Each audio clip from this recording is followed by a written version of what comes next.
যে আল্লাহ পাক রব্বুল আলামিন দুনিয়ার সব কাম কাজ থেকে ফারেক করে জান্নাতের আশায় জাহান্নামের ভয়ে, সওয়াবের আশায় গুনার ভয়ে, হিদায়াতের আশায় গুমরাহির ভয়ে আমাদেরকে মাগরিবের পর পরে এই বিশাল মজমা ভরপুর করার জন্য আশা তৌফিক দান করেছেন।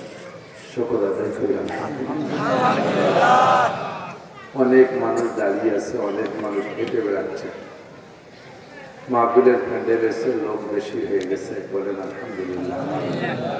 যে কয়জন বেশি হয়ে গেছে আপনারা অনুমতি দিলে ওটা চলে যান, বসার জায়গা পাচ্ছে না তো প্রায় কত চলে যাবে।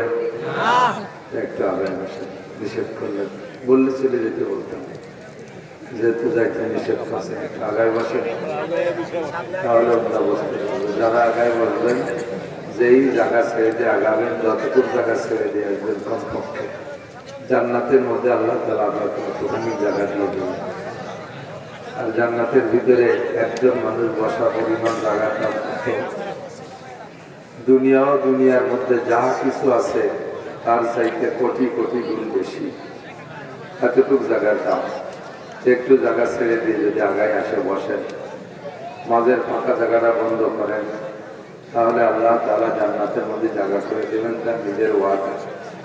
আল্লাহ পাক বলেন, ওয়াইদা কিলা লাকুম তাফাসসাহু ফিল মাজালিস, যখন তোমাদের কোনো মজলিসে কেউ বলে যে ভাই জায়গা হচ্ছে না, একটা আগায় বসেন, আল্লাহই বলে রেখেছেন ১৫০০ বছর আগে কোরআনে কারীমের ভিতরে পাঠিয়েছেন। যখন তোমাদের বলা হয় যে কোনো মজলিসে জায়গা হচ্ছে না, একটু আগাইয়া করে জায়গা করে দেন, আল্লাহ কয় ফাফসাহু, যদি তোমাদের কেউ বলে জায়গা করে দিতে তাহলে তুমি জায়গাটা করে দাও, একটু আগায় বসে জায়গা করে দাও। আপনি আল্লাহর কাছে বলবেন, আল্লাহ আমি সেই মাগরিবের পরে থেকে এসে দেখে শুনে ভালো জায়গা বসছি, আর এখন এই হুজুরটা টেনে টুনি আমার সাধারণ জায়গা নেবে, আমার ভালো জায়গা ছুটি দিয়ে আমারে কি দিবা কও, তাহলে বুঝে শুনে সেইভাবে ছাড়বো। আল্লাহকে আফসাহিল্লাহ বলে তোমারে জান্নাতের মধ্যে জায়গা দেওয়া হবে। দুনিয়ার এই সত্যির জায়গার দাম বেশি না, জান্নাতের জায়গার দাম বেশি না? শতকে ১০০ টাকা বেশি তো হবেই। কত বেশি? জান্নাতীরা যখন জান্নাতে যাবেন আপনাদের হাতে মতির লাঠি দেওয়া হবে।